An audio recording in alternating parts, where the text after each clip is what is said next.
Meu nome é Mariana, e toda vez que outubro se aproxima, especialmente perto do Halloween, sinto um calafrio percorrer minha espinha. Algo que aconteceu há muitos anos, quando eu tinha apenas 14 anos, mudou para sempre minha percepção sobre essa data.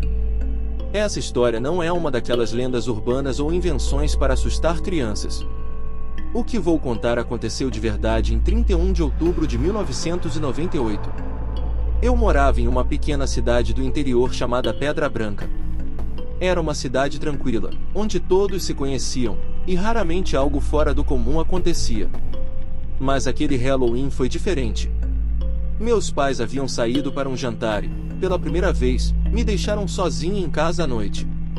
Eu estava empolgada com a ideia de ser independente, mas também um pouco nervosa, porque sempre tive medo do escuro. Mas a casa onde morávamos, uma construção antiga e imponente, parecia segura, pelo menos até aquela noite. Tudo começou por volta das 22 horas. Eu estava sentada no sofá assistindo a um filme quando ouvi o som de algo batendo levemente na janela da sala. Pensei que fosse o vento, pois o clima estava estranho naquela noite, com um vento gelado e incessante que parecia sussurrar através das frestas da casa. Mas as batidas continuaram. Levantei-me e caminhei até a janela, apenas para me deparar com o que parecia ser uma sombra fugaz, movendo-se rapidamente do outro lado. Respirei fundo, tentando manter a calma. Devia ser algum grupo de adolescentes fazendo travessuras de Halloween. Voltei ao sofá, mas o sentimento de inquietação não foi embora. Algo parecia fora do lugar, como se a casa, normalmente acolhedora, estivesse carregada de uma presença que eu não conseguia explicar. Passados alguns minutos, ouvi novamente as batidas, dessa vez mais altas e vindas da porta dos fundos. Peguei coragem e fui até a cozinha, que dava acesso àquela porta. O corredor escuro pareceu se estender infinitamente enquanto eu caminhava. Ao me aproximar da porta, meu coração começou a acelerar.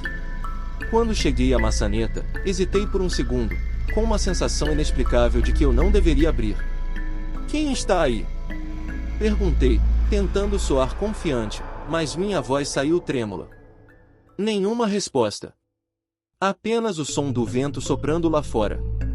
Com a respiração pesada, girei a maçaneta devagar e abri a porta. Ninguém. Absolutamente ninguém. O quintal estava vazio, exceto por uma camada de folhas secas sopradas pelo vento. Fechei a porta rapidamente e me virei para voltar à sala, quando senti um calafrio percorrer minha espinha. Estava claro que algo não estava certo. As sombras nos cantos da casa pareciam se mover com vida própria, e a sensação de estar sendo observada era cada vez mais intensa. Então, o telefone tocou.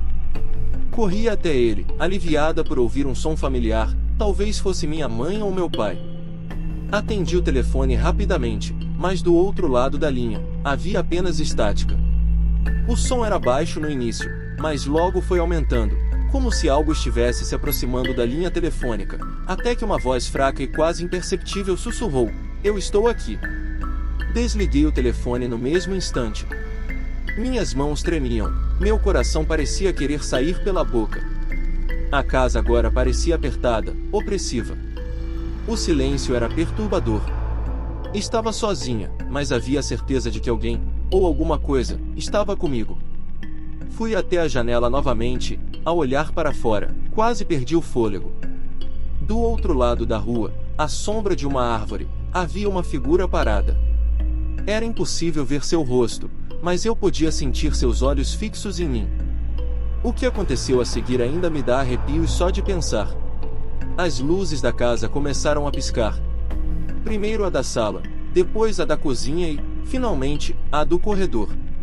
O que quer que estivesse lá fora, parecia estar ficando mais perto. Peguei meu celular e liguei para meus pais, mas a ligação não completava. Foi então que ouvi passos. Passos pesados, ecoando pelo andar de cima da casa. O problema é que eu era a única ali. Corri até a escada, mas algo me impediu de subir. O som dos passos ficou mais alto e se aproximou da beira da escada. Fiquei paralisada, tentando decidir o que fazer. O pânico tomou conta de mim, e foi nesse momento que a porta da frente se abriu com um estrondo. Minha mãe e meu pai chegaram correndo, ofegantes. Eu corri até eles, aliviada, mas ao olhar para o corredor, vi novamente a sombra, parada no topo da escada. Eles não conseguiram ver, mas eu sabia que estava lá. Na manhã seguinte, meus pais tentaram me tranquilizar, dizendo que tudo foi um produto da minha imaginação, talvez uma reação ao fato de eu ter ficado sozinha.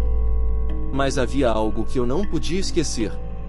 Ao verificar o andar de cima, encontramos todas as janelas e portas trancadas, como se ninguém pudesse ter entrado. No entanto, no chão do meu quarto, havia marcas de pegadas que não pertenciam a ninguém da nossa casa. Algumas semanas depois, descobri que, muitos anos antes, uma família havia morado naquela casa. A filha mais velha, uma garota de 14 anos chamada Beatriz, desapareceu misteriosamente no Halloween de 1975.